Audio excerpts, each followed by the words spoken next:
And number one, whenever and wherever you want to talk sports. Now it's time for Monty in the Morning. Hey, yo, man, how the heck are you? It is the Monty Show on Friday, August 20th, 2021. Don't mind me just using a Swiffer duster to clean up my spilled Rockstar. It's fine. It's already feeling like that kind of show, isn't it? Yes. A big weekend for NFL QBs in the preseason. I'm telling you, we're going to wreck Zach Wilson before he ever gets started. Trevor Bauer with a huge win yesterday in court. OnlyFans says no more sex. What? Now we know why. Have you ever looked at OnlyFans? No. I don't believe you. No. I've looked at OnlyFans. You've never been there, not one time. No. Dude, no. Why would I have any reason to look at OnlyFans? Like, I'm serious. What reason do you have to look at OnlyFans? Please give my son the desire for women that are naked and having sex. Okay. Did I say that out loud? Because there's hot chicks on OnlyFans. You know. What do you mean, why would you look at OnlyFans? You're welcome. You're welcome. I'm not playing your games today. Okay, that's fine. Trevor Muse, yeah, there you go.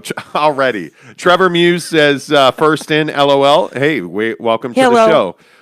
Spencer Morgan says, OnlyFans, no, man. I'm not saying I've ever used it, but last night, admittedly, was the first time I've ever looked at OnlyFans. Mm-hmm. You can't see anything unless you pay for it. That's what I'm saying. What is there to see? So you have to pay for everything, and like it's no different than, remember growing up that we used to look at like the JCPenney catalog in the lingerie section? Sure. You remember that? Uh-huh, sure. Yeah. You've never looked at a JCPenney catalog, have you? No. Ever, not once. I have no idea what that was. Yeah, exactly right. It's not. We'll talk about it. You're still not on board the iPhone 13. It was shocking yesterday that I texted you about the iPhone 13 and you said, nah, man. It's not what I said. It is. We'll talk about that as well. Said. But we should probably start the show talking about the National Football League. I like Tony Romo. I do. Tony is a good broadcaster. But what he said yesterday was pretty ridiculous about New York Jet and BYU alum Zach Wilson, who's already got a heaping of expectations on his plate. And now, thanks to Tony Romo, he's got a little bit more. I think you guys don't quite know how good this kid is. I think he is super rare. I think you're going to be watching. I think he's like a young Dan Marino. And for people, that are a little bit older who saw Marino when he came out in the 80s, people forget like Marino was the guy in the 80s. And then it morphed into Montana ended up winning all the Super Bowl stuff. But it was like, how Rodgers has all the talent stuff, right? And Brady's like Montana. And then Elway came on, right? I just think that Zach has rare ability. And that literally I've watched him in his first preseason game and like maybe 4 other plays. But I can see certain things. And he has a couple of special traits that God doesn't give those gifts to very many people. And I think without knowing him, but he's like what I think he is, a hard worker and cares and loves the sport. The ceiling is crazy high for this kid. I mean, bro, I understand the hype around him. I really do. And I'm not even saying that it is outlandish. I'm not even saying that it's crazy that Tony Romo is talking about the heights to which Zach Wilson can get to. But you just threw out Joe Montana, John Elway, Dan Marino.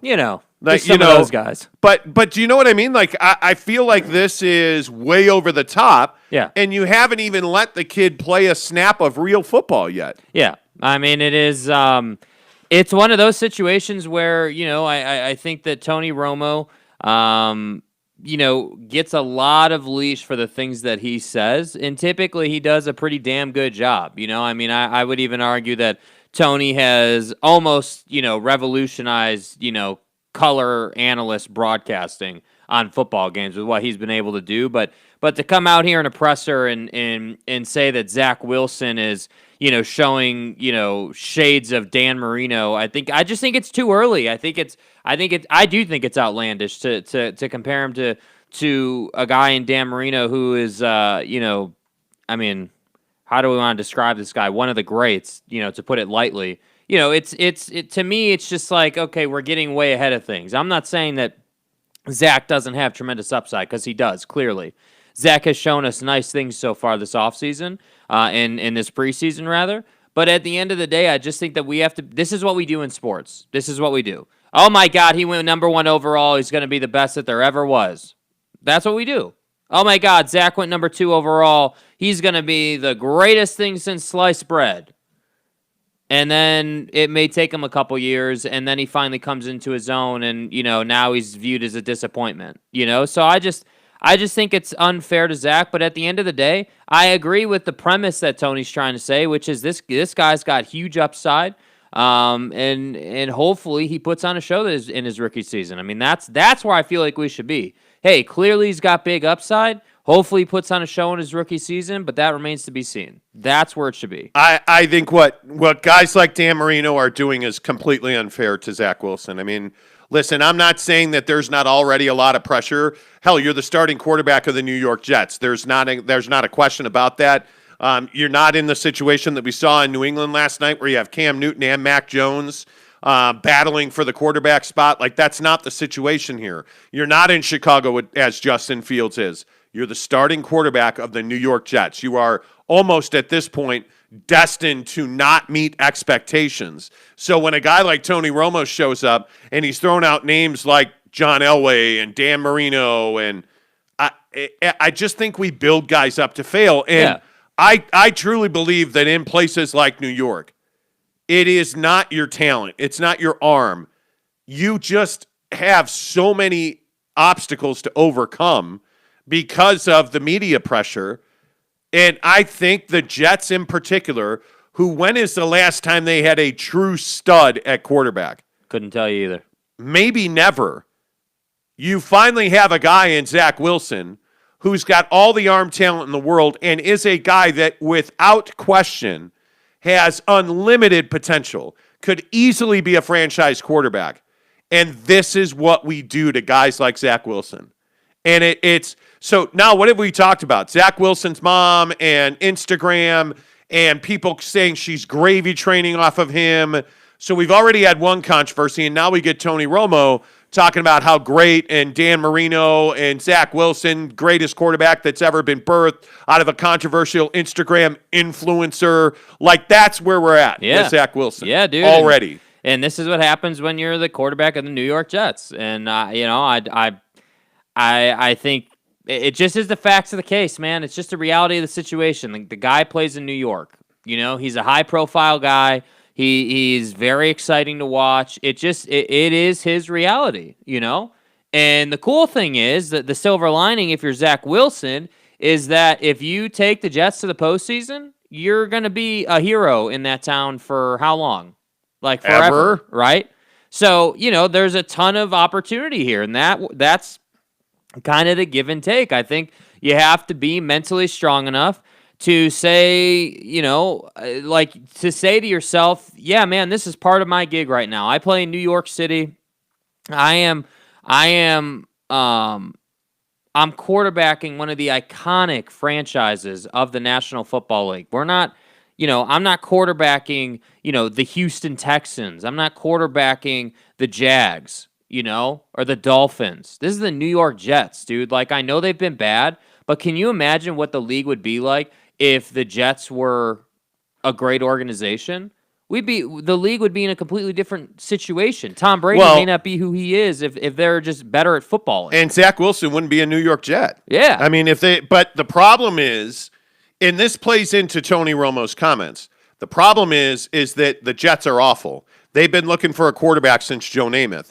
And think about that, right? I don't mean to cut you off, but think about that. Since Joe Namath, it's crazy. You've been looking for a quarterback, dude. It's crazy. What is that? What is that? 50 years? 50 years, right? Yeah. Dude, 55 generations. You haven't gotten the job done. It's amazing. It's incredible. It really is incredible that you've been looking that long. And I think Zach Wilson's going to be a great pro. I don't hope. I feel really good he'll be a very good professional football player. I just think we give New York quarterbacks no room to breathe. I look at what's going on in New England. New England is New England because they have the perfect quarterback situation. You have a guy in Cam Newton that's a veteran that can easily win this job and carry your football team, but you also have, Mac Jones from Alabama. Roll Tide. That is pushing him to be the starting quarterback, and you have two guys that are unproven who are having to earn a job. I think that's unbelievable. Now, me as a Chicago Bears fan, the Chicago MF and Bears. Right. We've got, fire crotch Andy Dalton sitting up at a press conference this week saying, "Oh, well, right now it's my time. It's not it's not Justin Fields' time. Man, Raggedy Andy was a really good cartoon. Carrot Top's my favorite comedian." You have Andy Dalton sitting up there being a moron, talking about how this is not Justin Fields' time. Well, the problem is Justin Fields can't have his time because now he's got a groin injury, just like in college. So, as usual, the Bears are a disaster at quarterback. Know what I'm saying? Breaking news. Meanwhile, the a-holes in San Diego who now play in Los Angeles in the Rams Stadium have a guy in Justin Herbert who's just about the best young quarterback in football right now. Yep. But the Chicago Bears and the New York Jets can't figure it out at quarterback. That's the part that's amazing. Yep. You have all these franchises. Do you realize, and you probably don't, but as a long-suffering Chicago Bears fan, let me tell you, the Chicago Bears have never, ever, not one time, had the best quarterback in the NFL. Never, not once, have the Chicago Bears had even an all-pro at quarterback. Not Bob Avellini, not Eric Kramer, not Jim McMahon, my guy, Jimmy Mack. Maserati Mitch. Not Maserati Mitch, who's now Hugo Mitch. Not Jay Cutler. Not Smokin' Jay. Rex Grossman. Not Rexy Flexy. Not any of those guys. Never once. Nick Foles. How have you, Nick Foles sucks. How have you never been able to have the best? You're the Chicago Bears. You're the New York Jets. You've never had the best quarterback in the NFL. How? If I said to you right now, who's the best quarterback in the NFL? Patty Mahomes. All day. Patrick Mahomes in Kansas City. Yeah. Oh, that's right. They've got multiple Super Bowl championships there. Yeah. Right? The quarterback situation in New England has for many years not been in question. This is the first time in 20 years that we're wondering who their quarterback is. Before Tom Brady showed up, it was Drew Bledsoe. Before Drew Bledsoe, it was a bunch of dudes. Okay. But for the last 20 years, they've had stability at quarterback, and they've won multiple championships. That's how the NFL is won. Yet so many teams can't figure that out. Yeah. I'm amazed by And they're not committed to the position. I mean, they're and if you think about where the Jets are at, I mean, the thing that I come to with the Zach Wilson situation is this is Sam Darnold all over again. Dude, this is the same thing. Oh my God, USC quarterback, everything's great, we're gonna be good again. And now he's a Panther. Great, he's a Panther. Well, and I will again say, I don't know that it was Sam Darnold's fault that he didn't succeed with the Jets. No, I agree with that 100%. I don't think it's a Sam thing. I think it's a Jets thing. I think it's and I can't remember the name of the head coach that he had. Crazy eyes, but he had a whack head coach, and just let's be honest. But Jets every head coach of the Jets has been a whack head coach. Yeah, dude. Right? The Jets are just bad at footballing, and I don't know how to explain that other than to just say that your owner decides how good you are or how bad you are. If this is the Phoenix Suns, 10.0 here. But seriously. look at the teams in the NFL. And if you just look at, the Jets, Bills. Look, the Jets play in the AFCs, the Buffalo Bills, Josh Allen. No question at quarterback there. Okay, look at the Miami Dolphins. I mean, you traded for for Josh Rosen, idiot. And now Tua Tagovailoa is your quarterback, not your quarterback. Like, you're going to draft another quarterback in the next couple of years. I look at the Patriots, drafted Mac Wilson. Or Mac Jones. Y'all about to fuck this up. Yeah, too many Wilsons and Jones and Macs.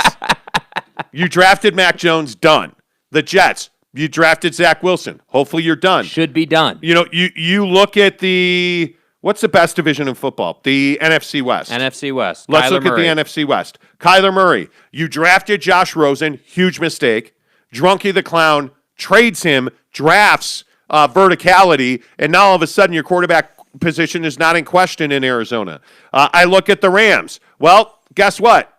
You had Jared Goff. He sucked. But in the Rams' defense, what did they do? They went to the Super Bowl with him and lost. They went to the Super Bowl with him and lost because of Jared Goff. But my point is that that's the other side of the coin. The Rams are so damn good at footballing that they went to the Super Bowl with a average ass quarterback and a really good official who didn't see pass interference that everybody saw.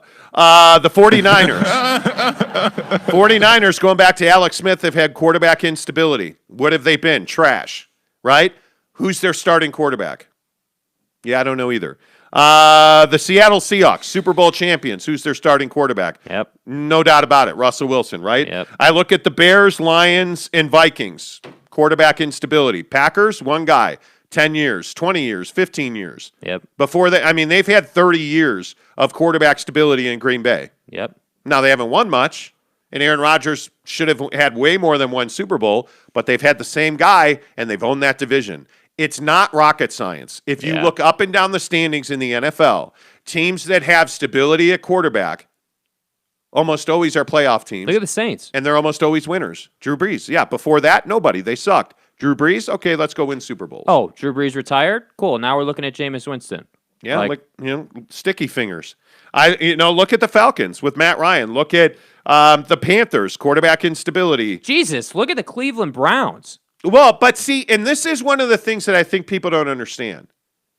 Baker Mayfield's done a better than average job. And when I woke up this morning, I was feeling pretty dangerous. People need to understand that Baker Mayfield's been a very good quarterback for them. Yeah. They've had so many quarterbacks. They haven't had a quarterback start the opener 3 years in a row since Bernie Kosar.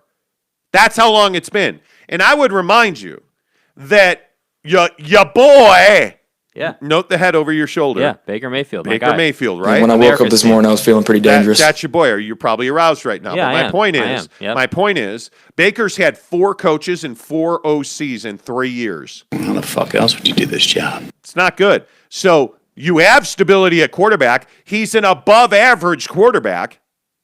And I'm telling you right now, I think last year the guy completed 50% of his balls over 20 yards. Yeah.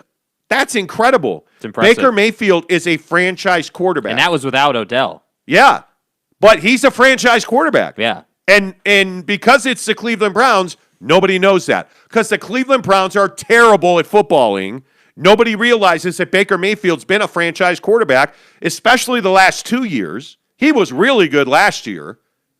I think you're looking at a situation in Cleveland where the team is the problem, not the quarterback. Yeah. That's pretty rare. Usually the problem for the team is the quarterback, and usually because the team's not good at picking quarterbacks, the Chicago Bears.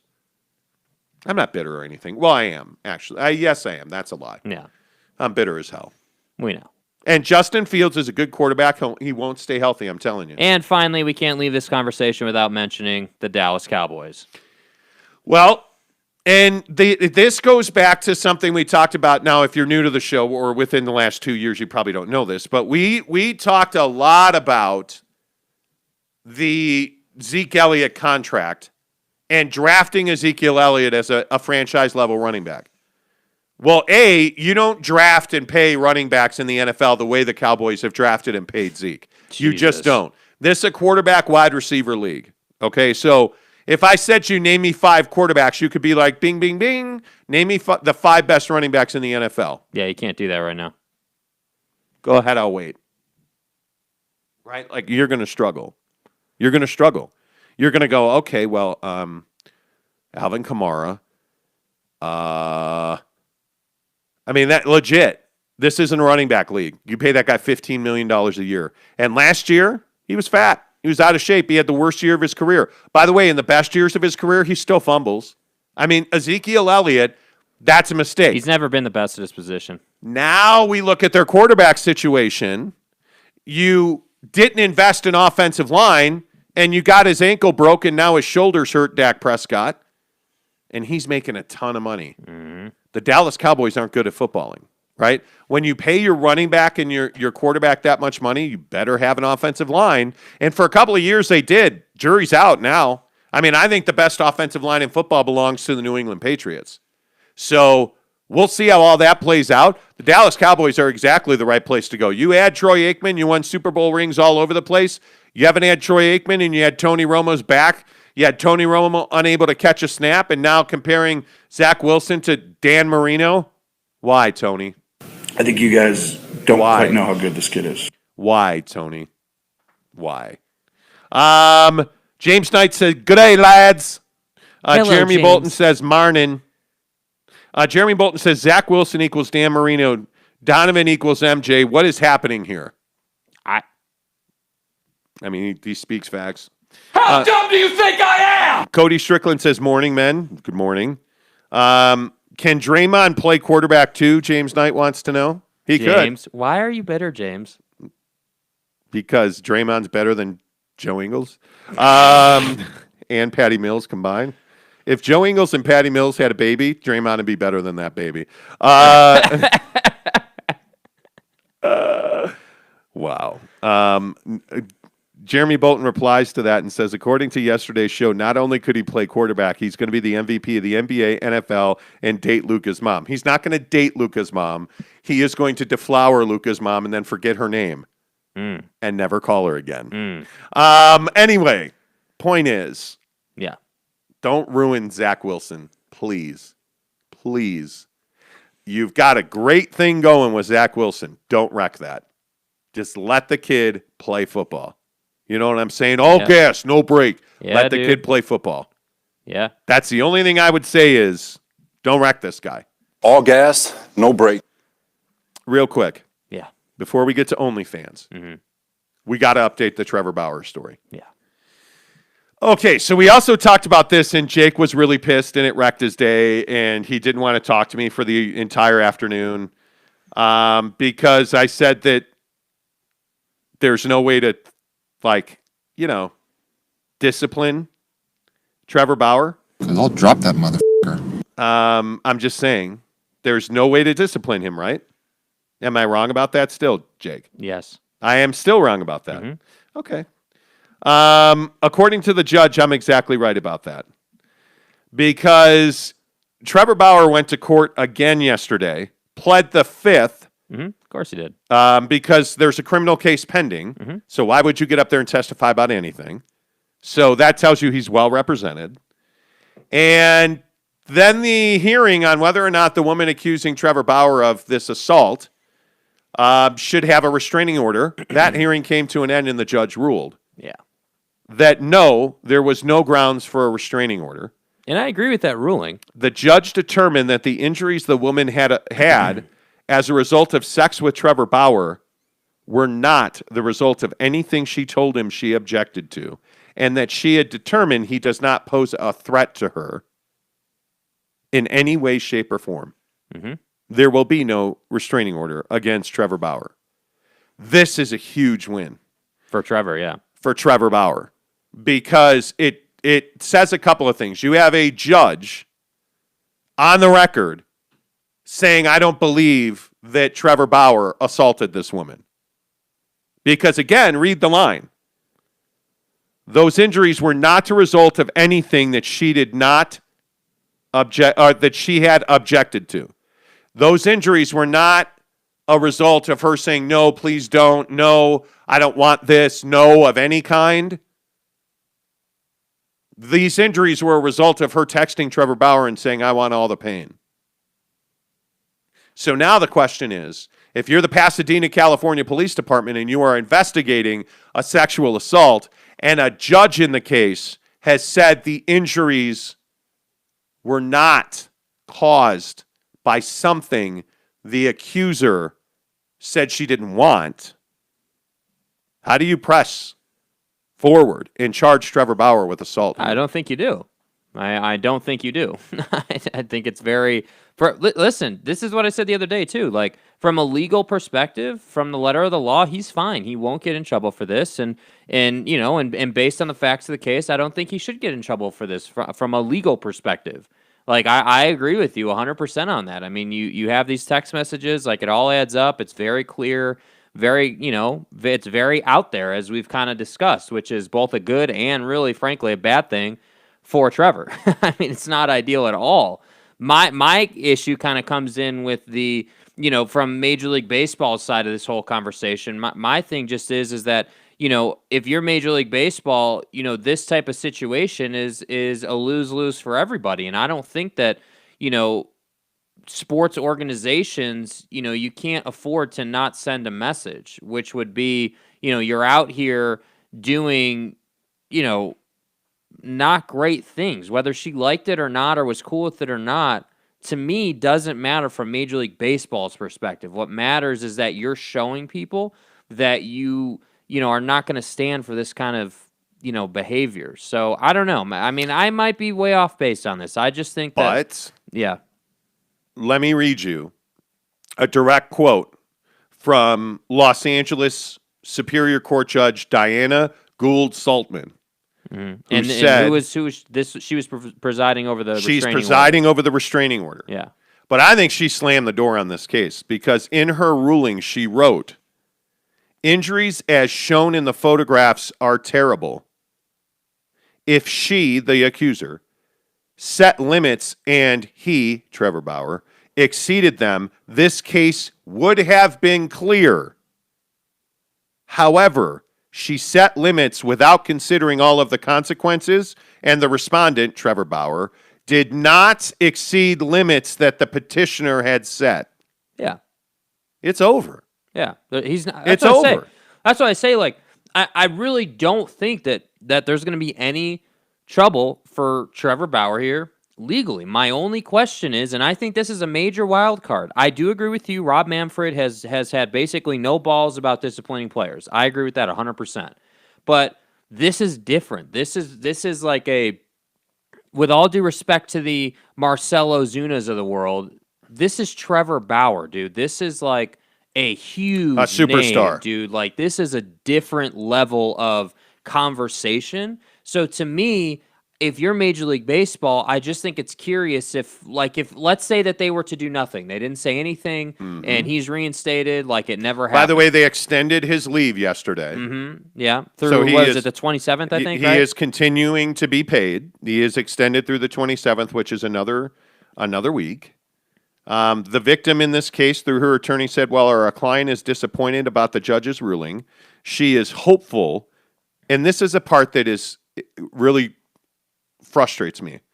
She is hopeful that Mr. Bauer will voluntarily seek the help he needs to make sure that no other woman in a dating relationship with him suffers the same traumatic fate that the victim did. You weren't in a dating relationship. You weren't in a dating relationship. You said that yourself on the stand. You asked him in text message to do what he did, and she just continues to smear this guy. Yeah.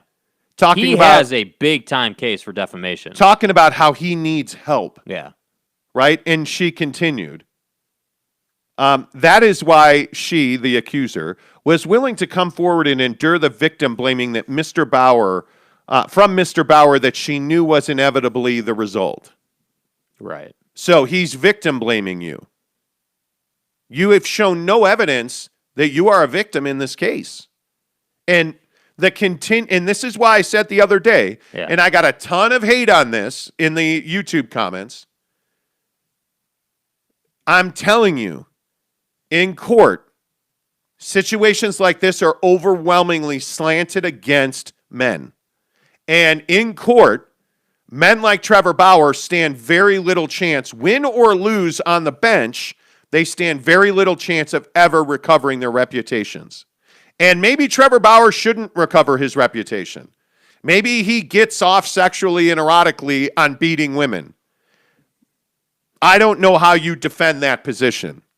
But what I do know is that Trevor Bauer, in my opinion, in this situation, got set up by a San Diego Padre fan who was looking to take him off the roster and did exactly that.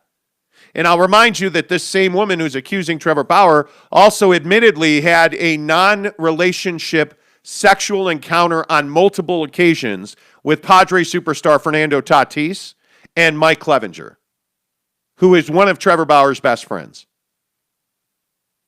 This was a hit piece. That's what this was, in my opinion.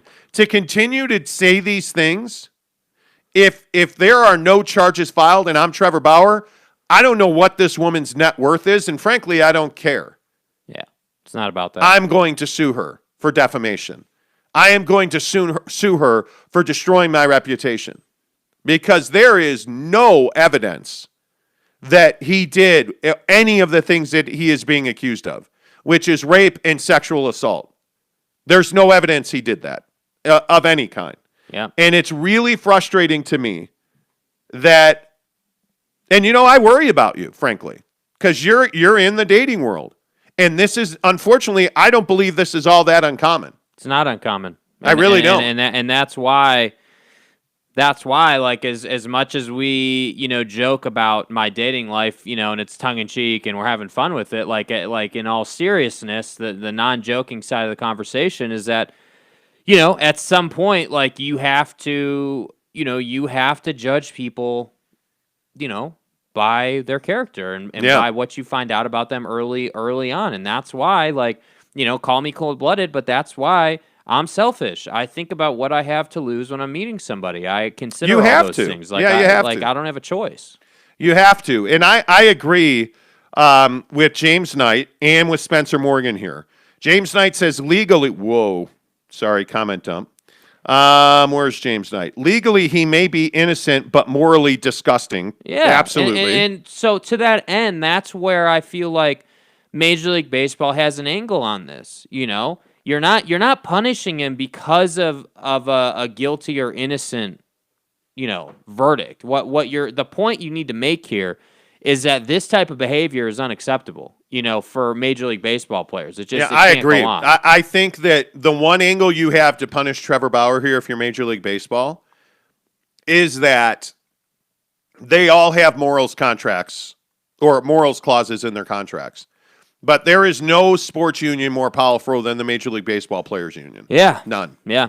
So we'll see. But Spencer Morgan said, try the accuser for perjury and attempted extortion. It's disgusting that she would double down on playing the victim like that after a court caught her. Zero accountability. Yeah. Yeah, totally agree. I agree.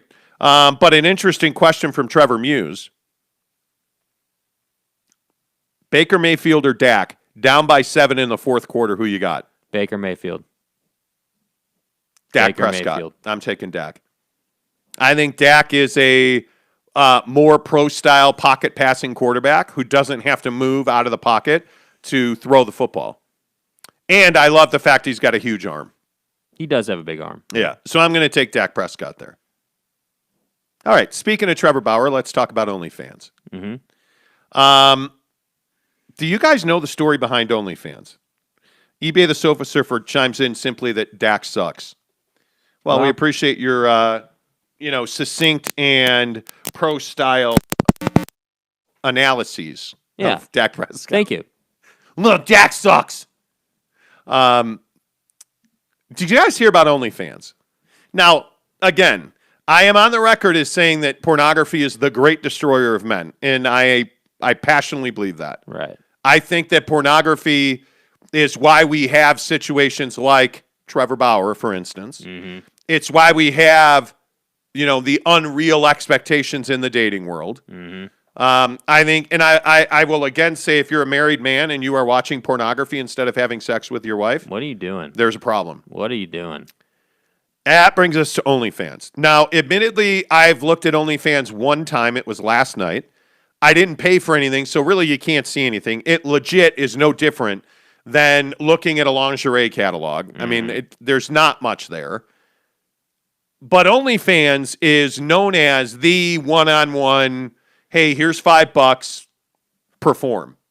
That's what OnlyFans is. Yeah. Where you can pay a sex worker, and that sex worker will do what you ask her to do on camera. And the thing that's interesting to me about OnlyFans is that you have a situation where you are, I don't know, and what's the right way to say this? You have a situation where you are skirting the line, there is no doubt. And some of the things that have come out in the last 2 days, after OnlyFans said, we will no longer permit sex acts on the platform. Now, OnlyFans has said you can still be nude, but you cannot do sex acts. And people are like, bro, that would be like a band not playing music, right? That would be akin to a burger joint only serving fish. What are you doing? Yeah. People are like, oh, okay, well, they're trying to attract probably more advertisers and investors, right? Oh, well, that's what OnlyFans said. Well, we're trying to broaden the platform. You know, we're trying to bring more people to the site, and we're trying to, expand. I mean, we need to, change our modus operandi, the way we operate, to bring more money in. Right. Which makes sense. It does make sense.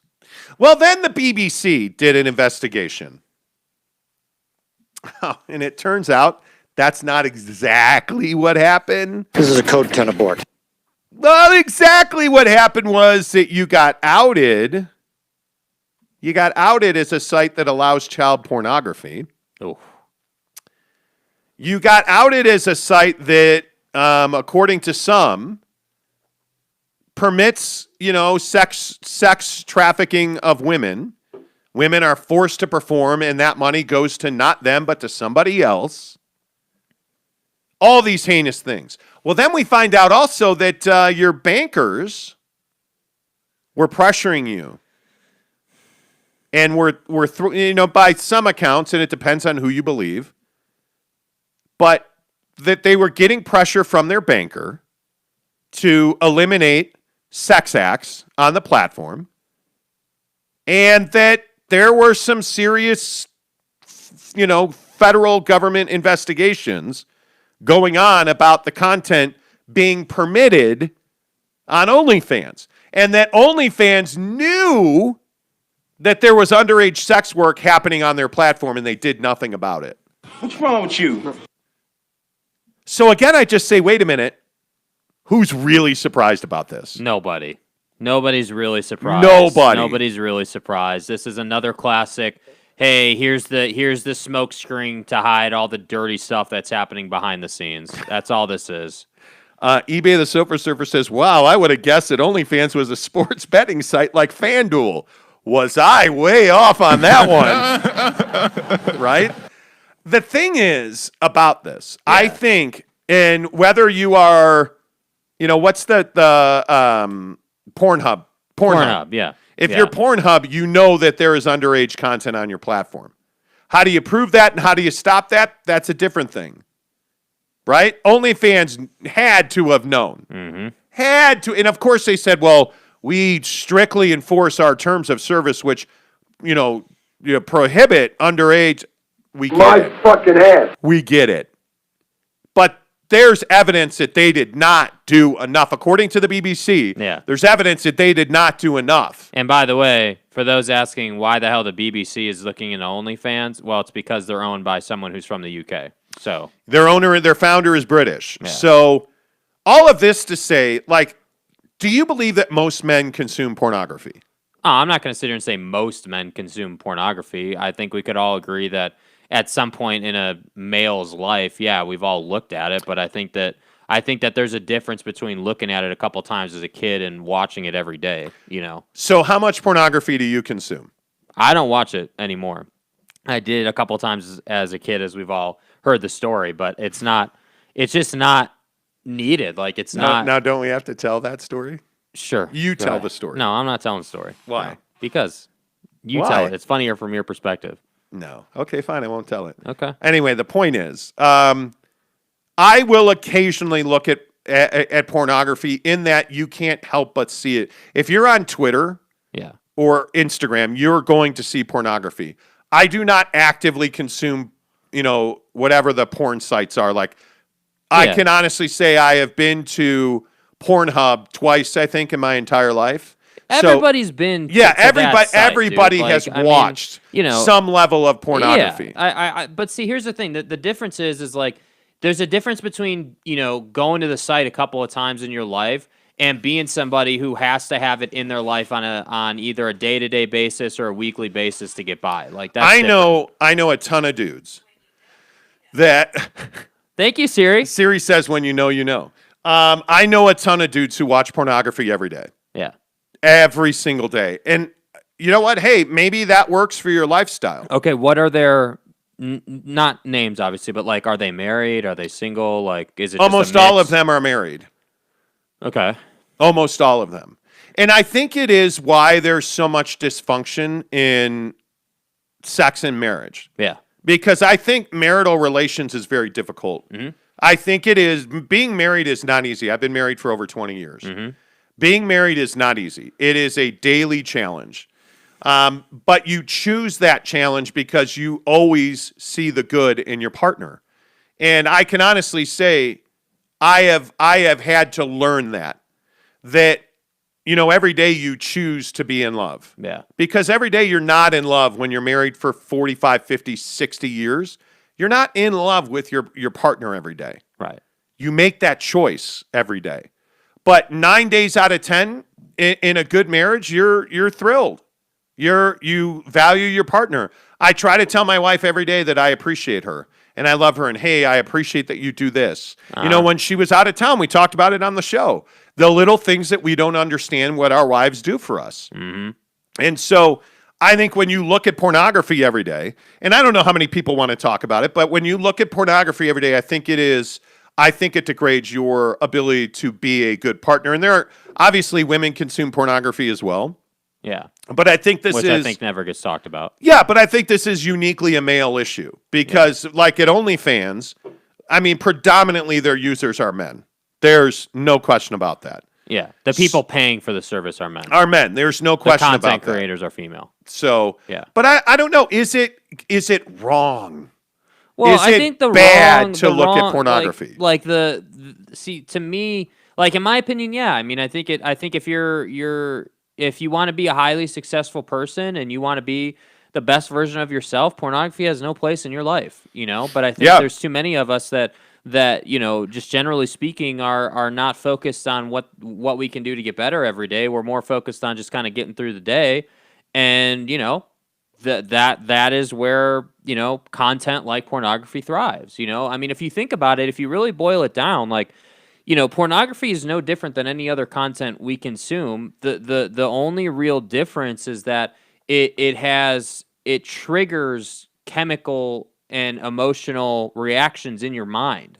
And that creates, we've all obviously heard of like addiction to pornography, but I also think on a lower level, a less serious level, there is like a pattern that develops, a habit in your mind where you're like, all right, like, I feel the itch to watch it. Like, I think that happens for a lot of people. Oh, I absolutely think pornography is addiction. Yeah. It's an addiction. And no doubt about it. I think you start to think about the realities and the situations that people find themselves in, and all of a sudden, you're watching that stuff instead of, spending time with your wife in that way. So I'd be curious how much porn Trevor Bauer consumes. Yeah. I'd be really curious about that. I would. Yeah. Ramiro says it isn't uncommon for women to falsely accuse their men of terrible things because they know that they will be believed nowadays. I agree with that. I think you're walking a very thin line. I'd be very careful. I mean, you're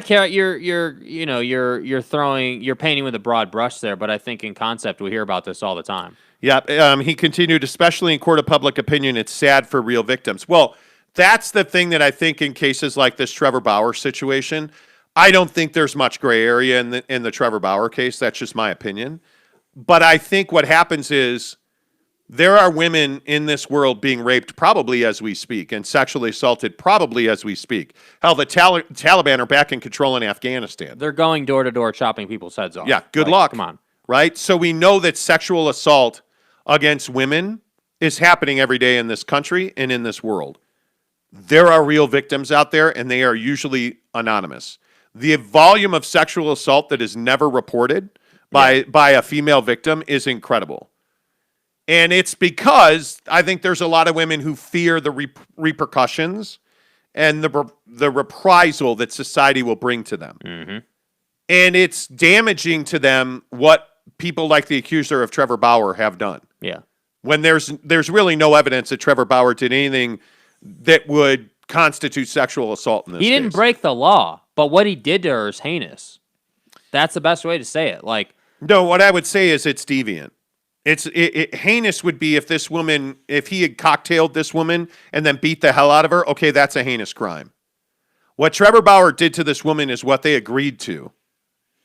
And I could make the argument it's what she asked him to do in text message. And I don't judge people in the bedroom. I don't. Everybody's a freak. I think if you asked my wife, I'm not that guy. Like I'm a pretty normal sexual being. Mm-hmm. Not that anybody cares. Right. But I don't judge people for what they do. Like it is, sex is so flippin' taboo that we can't even talk about it with people without people getting uncomfortable. I mean, it just is, it's something to me that everybody wants and or does.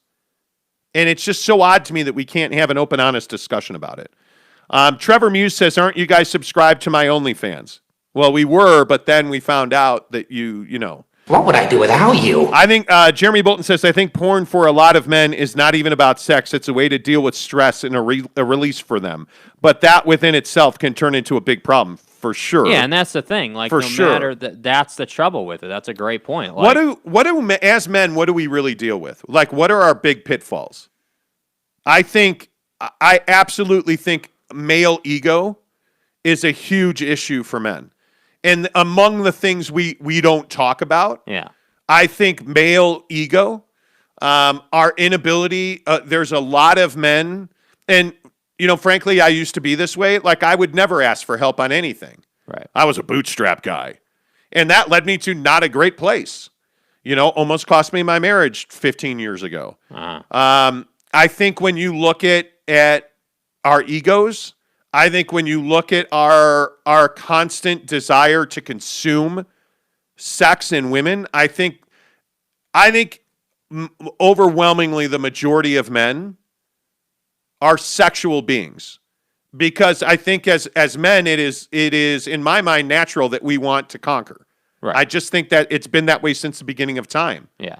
But as we've evolved into 2021 and normal human beings, some men struggle with the framework of decency. Yeah. So that's why you wind up with Bill Clinton getting a beach in the Oval Office. Yeah, it's why you wind up with Trevor Bauer and this woman. Yeah, I think there's a couple different categories here. So yeah, you have the Trevor Bauer, Bill Gates side of this conversation, but I think for a lot of dudes out there, I don't think it's.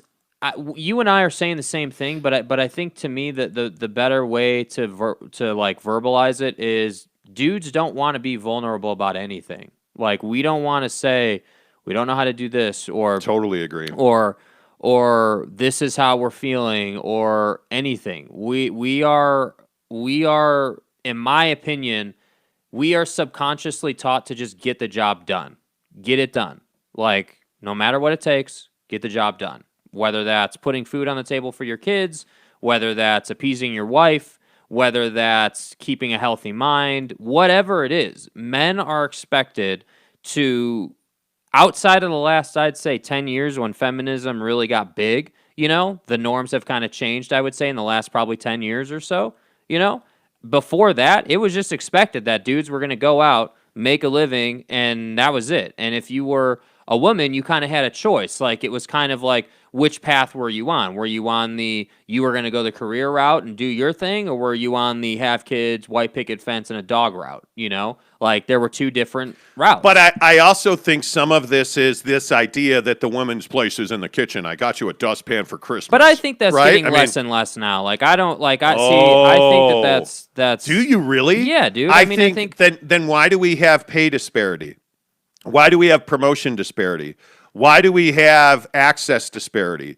Why do we have, if you are a woman, that male privilege, and I know this is going to piss some people off, male privilege is a real thing. It's real. There's no doubt about that. We're allowed to, buy big trucks, fart, burp, and do whatever we want. The fact is, there's no getting away from it. Men have advantages in this world, like it or hate it, that women don't have. Correct. We don't have to have kids. We don't have to put makeup on every day. We don't have to nobody's ever going to joke with us about our period. Nobody's sitting on us at the gym.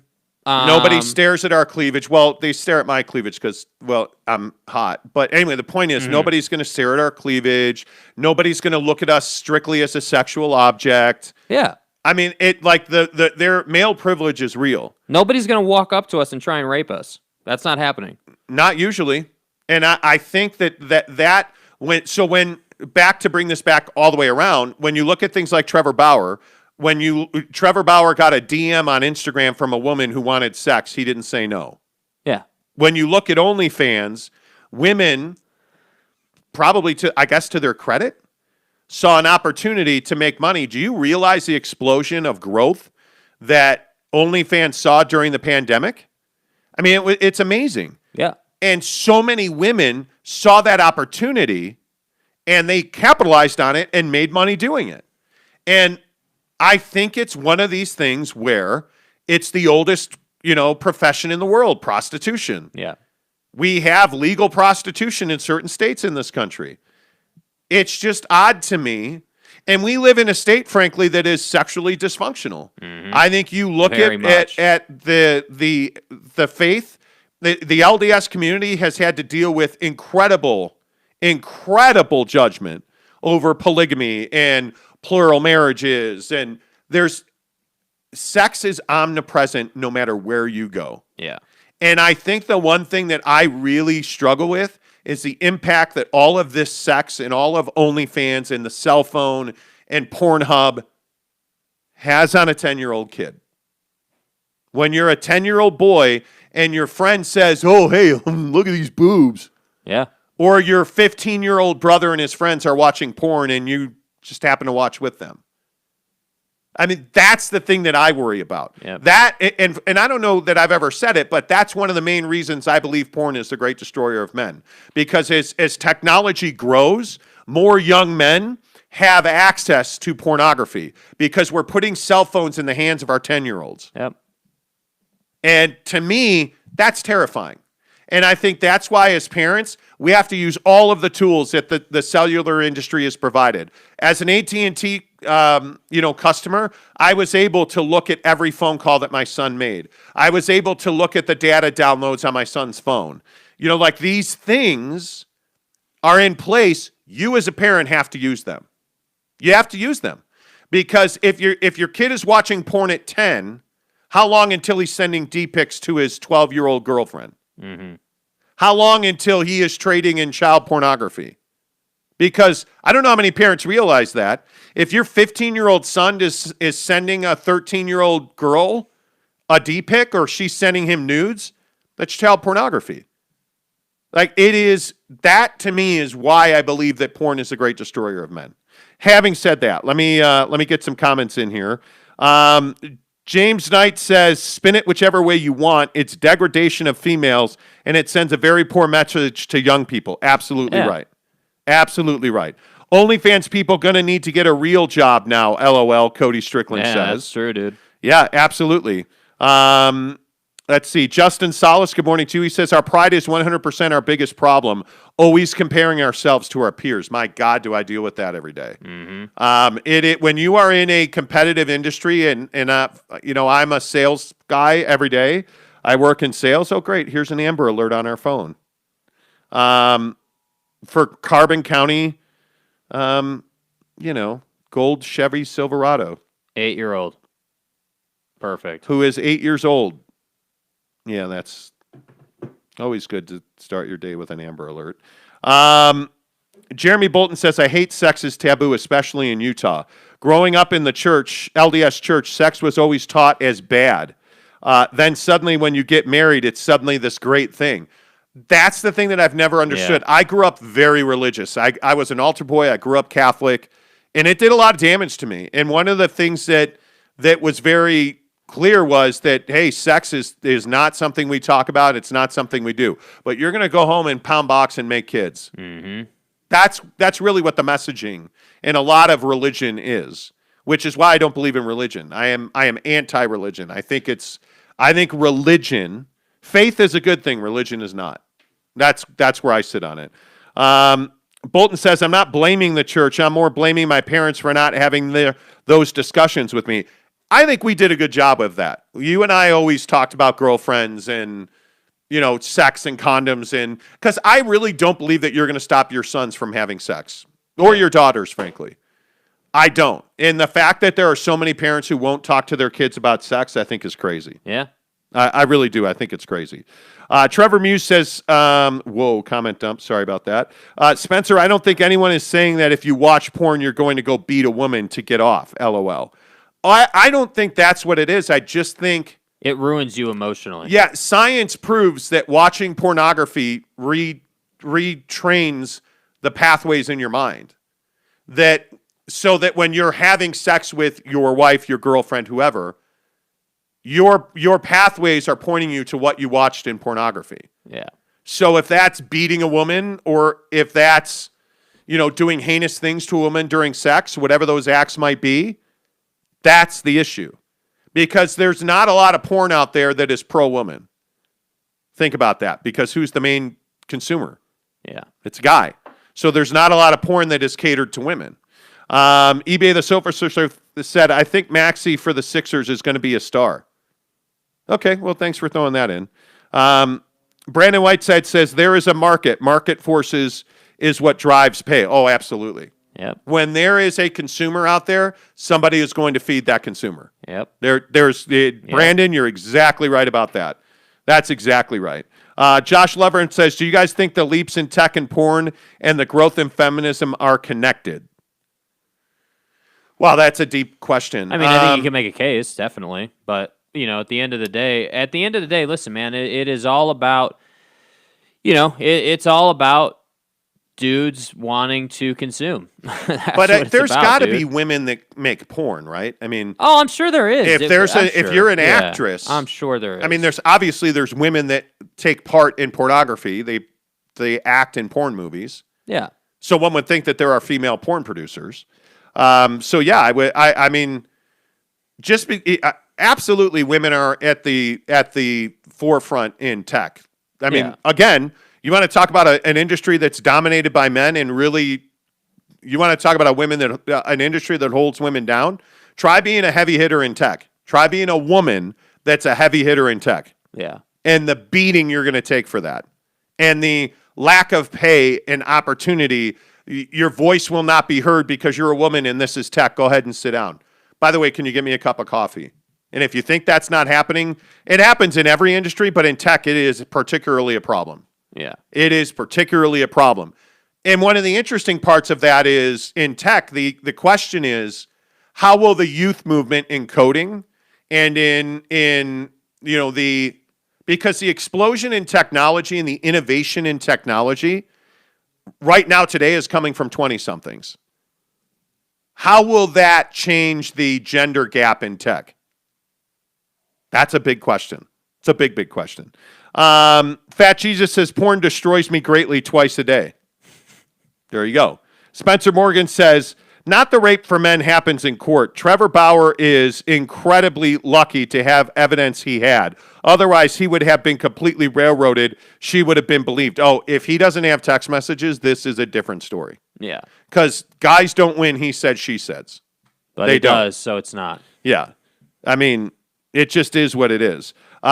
Spencer says men go into marriage thinking it's going to mean regular access to mutually desired sex when that is simply very often not the case and often turns to porn as a result. Again, I think you're painting with a broad brush. I think this, but I agree with that, but I do think that's another side of the conversation. I think, relationships can be stressful. Marriage is hard. Again, I don't mean to be redundant. Marriage is difficult. And how many women out there, use sex as a tool in relationships? How many men use sex as a tool in relationships? I don't Probably know. not as many as women, but I will tell you again, and this is part of the perception problem with sex in this country from the male perspective. Mm-hmm. We think that, it's always the wife that doesn't want to have sex. I've been married 20 years. Trust me, that's not always the case. And it's not because you don't have libido. Well, we had an argument, and I don't, I'm not into it. Or I'm tired. I worked up. Like, if you think headache, no sex because a headache isn't real, it is real.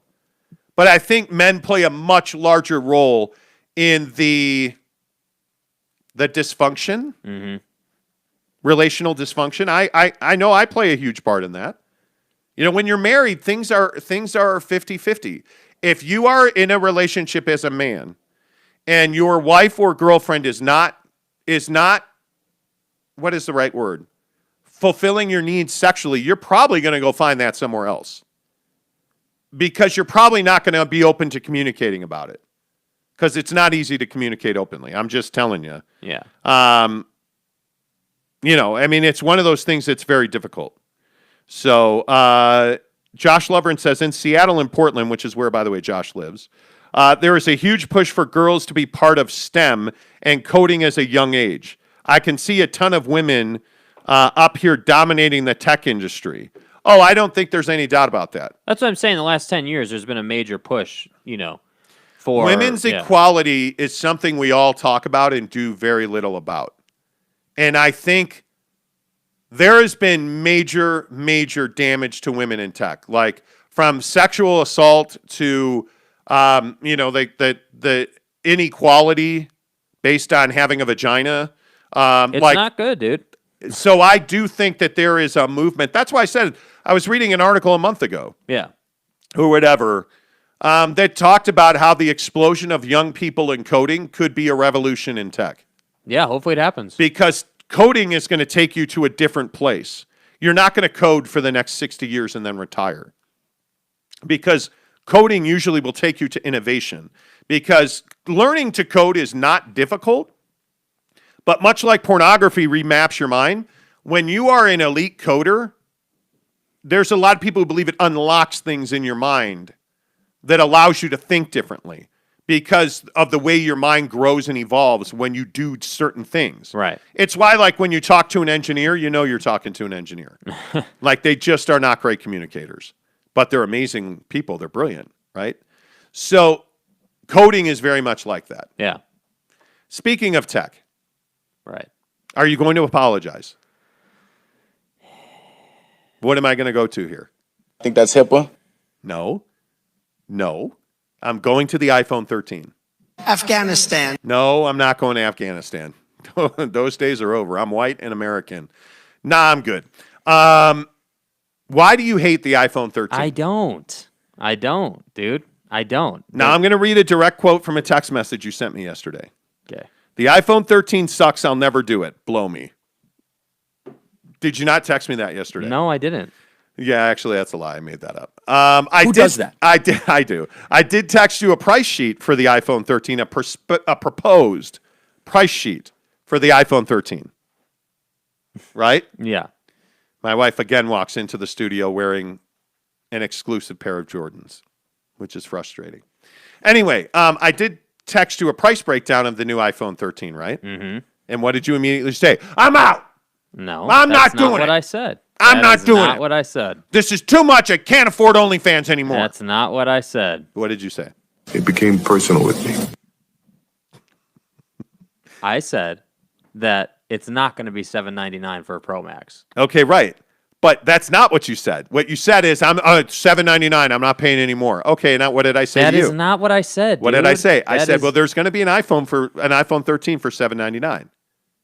Well, it's not the Pro Max. You're doing a massive hit job on I'm this not. right now. Yes, you are. Jake, you just need to embrace a theory in life. Everybody ain't able. And I am. Well, then you should get an iPhone 13 Pro Max when it comes out. Yeah, and I will. Which is what I'm going to do. I'm just saying you were all about, oh, it's going to be $799 and everything's going to be great. No, and I said there would be an iPhone 13 that is $799. Okay. And there is. Right. Right? That's not what you insinuated. Insinuated? Yeah. Listen, the iPhone 13 is worth every penny of the $2,900 price tag it's going to carry. It's not going to be $2,900. It's going to be about $1,000. And I've paid $1,000 for my last 3 iPhones, and I'm happy to do it. Mm-hmm. Well, actually, I paid $22 a month, and I'm happy to do it. Like I own my iPhone outright. Yeah, me too. You know, like I'm good to go. I cannot wait. Just for the LiDAR alone, LiDAR essentially is a rangefinder. Think about a golf course. Like you can hold your iPhone up, and it'll tell you how far away that. And why are you excited about that? Because that's really cool technology. I love that. I love technology and gadgets. I'm a huge gadget guy. Why do I want an iPhone or an Apple Watch 7? Not because I need a new Apple Watch. Right. Because it's got technology in it. Why do I love my new AirPods? Well, because they actually stay in my ear, and now they have this seal technology that seals your ear, so that you actually hear the music the way you're supposed to hear it. Because if you wear just the one in your left ear, which I do because I talk on the phone out of the right side of my headset, it'll tune it to be just in one ear so that you get the full sound effect. I love gadgets like that. The iPhone 13 Pro Max means that, I get a really good camera experience, which I really like. And when do we get to have cell phones that don't need cases? When does that happen? Yeah, that's a problem too. This one, the iPhone 13 is going to be shaped. It's going to be it's going to have edges. So the $100 case that I have, that's a wallet case. It's called a Jimmy case. This nice right name, here, dude. Jimmy case. Jimmy I see case. What they did there. Like it's a wood case and it has a pocket for all of like my cards and stuff. Right. Because I never use cash anymore. Right. Who does? We should talk about Amex, by the way. Okay. Because I don't use my debit card ever. Yeah. No. Ever. Nope. I use my Amex. I have an Amex Platinum, and it's the greatest thing ever. Awesome. Has no credit limit on it. I use it for everything. And I pay it off every week, essentially. That's what I do with my Apple Card. Right? So, anyway, the point is, like, the iPhone 13 is going to be an amazing device, and I'm happy to line up and be it. Somebody told me I was a sheep on Twitter the other day. Yeah, like I'm a sheep, man. Make me a wool blanket, motherfucker. You know what I'm saying? Like I'm a sheep. Right. Does their fur make wool? Anyway, point is, I'm a sheep. I'm happy to be a sheep. Yeah, listen, no I problems. don't doubt that it's going to be a great phone. Good to my go. only thing was just that I think that, it's a very fine line price-wise. Very fine line. What's the fine line? That I think they're pricing people out of the phone. I think a ton of people are not going to buy this phone because it's too expensive. That's what I think. I think you're in the middle of a pandemic and you're asking, what is it, 12 something for the Pro Max? I think I saw on the price sheet. Yep. So, I just think that it is. You don't care about any of that, and I do. I care about it. I think that Apple, I understand why the Pro Max is priced where it's at. There's levels to the iPhone game, and there always has been and always will be. But I think that the Pro Max model is like the one. Like once you have a Pro Max, you're not going to go back to just like a basic. I would agree with that. It's very difficult to go back to the iPhone. They make a mini. Yeah, you're not going back to that. It's tough to make a mini. It's tough to have a huge phone like the Pro Max. This is an iPhone 11. Yeah. Or I guess an iPhone 10, right? X? 11? Yeah, I have the 11. Apple has a cult following. People will buy their products instead of paying for rent or groceries, Josh says. I don't know about that. Admittedly, I don't have any money to pay my bills because I've been saving up. So, I don't give up, baby. Yeah, Josh, can I come sleep on your couch? Jeremy Bolton says, how have phones not figured out better wireless charging? Well, that's the other thing that's going to happen on the iPhone 13 Pro Max. And that is that, hey, man, They're going to have full wireless charging. Yeah, full which is valuable. Wireless charging. Okay, let's talk shoes because Nike is tweeting that they are going to release on the sneakers app an undefeated dunk at 8:00. Okay. Nike is tweeting that. Now, I actually don't even like this shoe. Okay. So but Nike's also tweeting that they're bringing the new women's Air Jordan 1 mids to the app at 10 a.m. Eastern. And this is pissing me off now. Speaking of women in tech, why are you releasing... There it is. It's here. It's right there. Yeah. I actually like that a lot. That's beautiful. The undefeated dunk in the... No, Mrs. Monty needs to get her ass on the Nike app and get in the women's Jordan section and look at what's coming out in 13 minutes. Because this shoe's actually fire. It's mint with black accents on it. Yeah. And it's a Jordan 1 mid. Why are they releasing so many Jordans in better colorways for women? I take it personally. Do you? No, I don't. I wish they would release that shoe in men's. It became personal with me. I've had so many losses this week. Mrs. Monty and Jake have cleaned up in the shoe game this week. Yeah. And I've not really at all. Does it depress you? Yes, it does, Commissioner. It does depress me because I want my shoes. Yeah. It just went right out of my head. I was going to talk about something else. Damn, that's a bummer. By the way, real quick on side hustles. Yeah. We're in kind of a paradoxical place with our side hustle. We sold out of Axe on Amazon. Mm-hmm. So we no longer have any product for sale on Amazon. We don't have any plans to buy more Axe on Amazon. Right. I'm sorry, did we wait? Dude, it's Friday and I'm struggling, man. Are you really? Oh, yeah. I'm a little tired right now. Yeah, okay. I'm a little tired right now. What are we going to do for side hustle? Because we've talked about real estate. Our deal in Park City fell through. Mm-hmm. Yeah, so here's the problem. What are we going to do? Here's the problem. The Amazon side hustle takes more time than we have because this show in and of itself is a side hustle. Yes. Right? Like, I'm not sitting here saying we're making thousands or anything on the show. We're not. But no. time-wise, we spend a lot of time on it. We spend about 15 to 20 hours a week on it out of 168 total hours available during the week. So that's a lot of time. So that's our first side hustle. What we're talking about is the second side hustle, which we're trying to figure out. We've talked about, and this is something, again, I always do this. I'd love to hear in the comments. You know, we've talked about going and doing more YouTube content outside of the show. You know, we've talked about concepts and different things that we could do.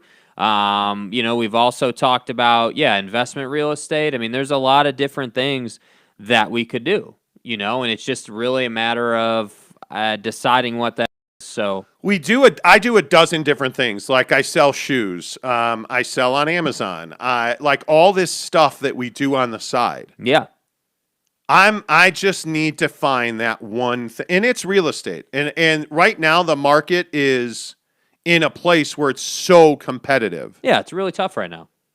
And I'm finding out firsthand. For my money, you know what? And the other problem is I live in Daybreak, so they will not allow you to own 2 properties in Daybreak unless you've lived here a year. I haven't lived here quite a year yet.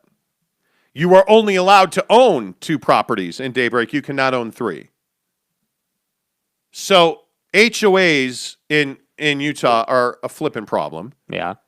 Do you just go out and buy? One of the things I was talking to one of my realtor friends about. Do you just go out and buy a $350,000 house, do $20,000 in reno on it, and then rent it? I don't know, dude. Because right now you don't want to flip that house. You want to rent it for a year and then flip it. It makes you more money and it saves you capital gains, and it usually means you don't have to use hard money. Right. Like, we need to figure this side hustle thing out now. Because we're at a place where we don't have any side hustle income because we're sold out at Amazon. We've done well, probably too well, on Amazon. Right. So this is something we need to figure out. If you drop that Monty merch, we'd buy it and help you be able to afford your $120 hoodies. Truth. All right. You know. Yeah, dude. I think like the a merch line is true. interesting. Yeah, People, I mean, you know, so many people ask us about Monty Show sweatshirts. hey, are you guys ever going to put out a Monty Show sweatshirt? We had that deal done, but then we got the samples for it, and the quality wasn't what we wanted. Yeah, the quality sucked. To get the quality of what we wanted, it would have been a $200 sweatshirt. Like, it's ridiculous. So that's the problem. I would absolutely do a merch line. Like, yeah, I think would. it's a great thing. But Mrs. Monty wants nothing to do with that. Like, she does not want to get involved in a merch line. And as, I don't know if you know this, Mrs. Monty and I are partners. So, yeah, you know. Welcome to the fucking show. It's called marriage. Jeremy Bolton says, I'd buy some Monty merch. Everybody, yeah, and I here's my promise to you. By kickoff of football season, we will have a within the next month, let's put it that way. Within the next month, we will have a Monty Show sweatshirt for you. I will commit to that. Because we've got to get, everybody's asking us for it, and we just haven't done it. And we will try to make it as nice as possible. We will figure out which graphic we're going to use, because a lot of people like our red graphic. That's the one that's on our mic flags. Right. With the red star on it. But we have a new logo that I really like, so we have to figure that out. But by football season, we will have a sweatshirt available for you within a month. What is today? By September 20th, we will have a sweatshirt for you. How about that? That's fair enough. It's fair enough. But yeah, I think it's tough. Like, I think. When are you guys going to give away another Xbox? Something we've talked about. Because we're giving away a Traeger. We've talked about an Xbox or a PS5. Good luck getting one of those right now. Because it's really, really difficult. Yeah. It is really difficult to find a PS5. I'd like to do a PS5. I mean, frankly, for us, it brings us more eyes. Because PS5s are stupid hot right now. Yeah. I sold the last PS5 that I had, so we bought two of them. We sent one to Australia, or no, Philippines. Yeah, Philippines. Yeah. We sold the other one for like $799 or $800 or something stupid. I thought like you got that. a G for it. Something like that. It was stupid how much money people paid for that on eBay. Yeah. Anyway, did Grocock ever get his Xbox? I don't know. He hasn't answered. Hey, Monty, can you post your shoe collection at some point? Yeah, sure. I've got a whole stack behind you. About, dude. That's the other thing, and this is why I say, like, I think it's more YouTube content, and you know. Cody says, good topic. If you do a merch line and Mrs. Monty doesn't want anything to do with it, is she entitled to half your profit margin if a divorce happens? No, we're not talking about this. Well, I mean, y'all about to fuck this up. Yeah, we are probably. The problem is if she would stop buying coffee, I could afford to do okay, I'll stop. It became personal with me. Mrs. Monty's like, well, if you would stop buying shoes, fat ass, you can afford to do a merch line. That's enough of that crap. It's actually not an afford thing. But my wife stood up the other day and was like, I'm not losing money on anything ever again. Nazis. Exactly. We had some stressful moments in our real estate. As you should. Yes, it is about money, dude. It's about money, bro. Josh Lovren says shoe of the day segment. Yep. Eric C says a sweater that just says slurp on it. Yeah, dude. Exactly. Cody Strickland says, and the divorce papers have been started. Like my wife has like a divorce attorney on speed dial. That was the Audi purchase. I think that's HIPAA. She put that divorce attorney in her phone the day I bought the Audi. And then the brakes showed up and she pulled her back trying to get the brake box into the living room. Bro, can you not like buy me heavy brakes? Do you have no concept of how heavy car parts are? No, apparently not. So I brought slotted rotors for my Audi and new brake pads. Because when I bought the car, they said to me, hey, you probably have less than 10,000 miles on these brakes. Getting brakes on an SQ5 is about $2,200 out the door. Through the dealer. Yeah, at the dealer, right? Specified. And so we priced it out a little bit, and it's about $1,200 to do it at like a brake shop. So at that point, I could get all new rotors and pads, slotted performance rotors for like $500. And we know a guy who I happen to know people who can install them for like $300. So I'm going to save about $300. But they weigh 1,000 pounds, man. You have big brakes. Like, what do you want me to tell you, dude? Yeah, that's what she said. Jake ordered them for me from a company called R1 Concepts. Rotors and pads. My wife literally could not lift that box, and she's in pretty good. Well, okay, that came out wrong.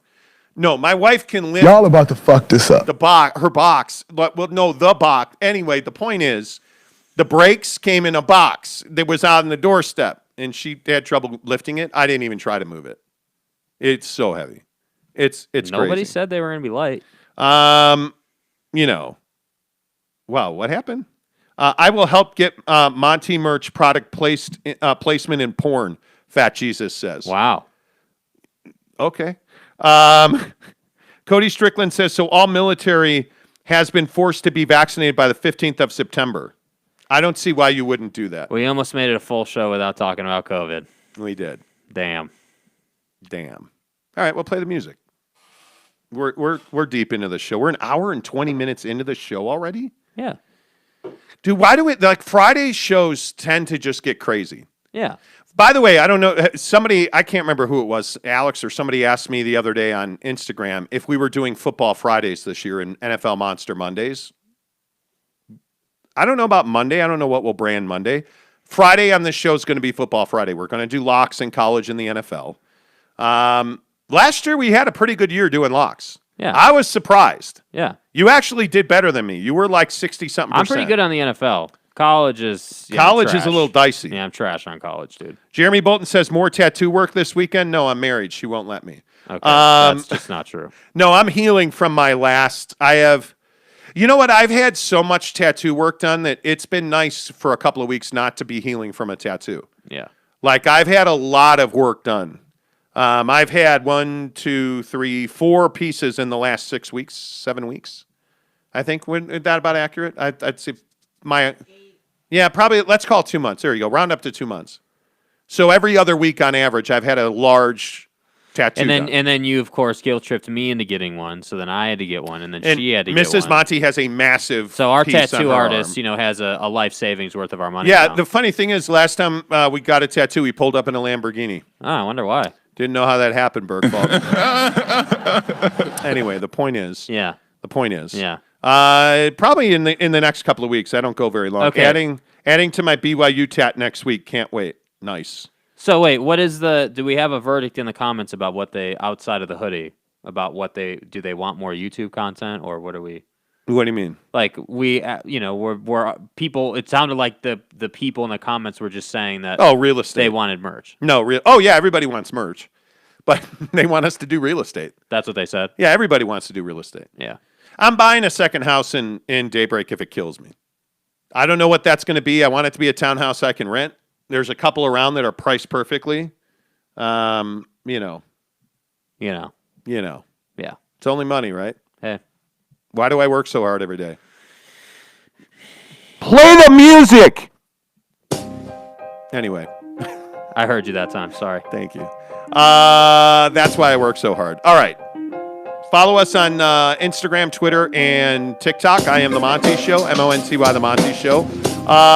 You will see my shoe collection. We're actually rebuilding our shoe room this weekend because we have too many shoes, so we have to build some shoe boxes. And then I'll do a whole thing on, maybe we'll do a YouTube video on it. That's tomorrow. So follow me, The Monty Show, MONTY The Monty Show. Jake is SLC Supercars. Are you going to say something? No. Okay. SLC Supercars on Twitter, Instagram, and TikTok. Until Monday, say goodbye, Jake. Goodbye, Jake.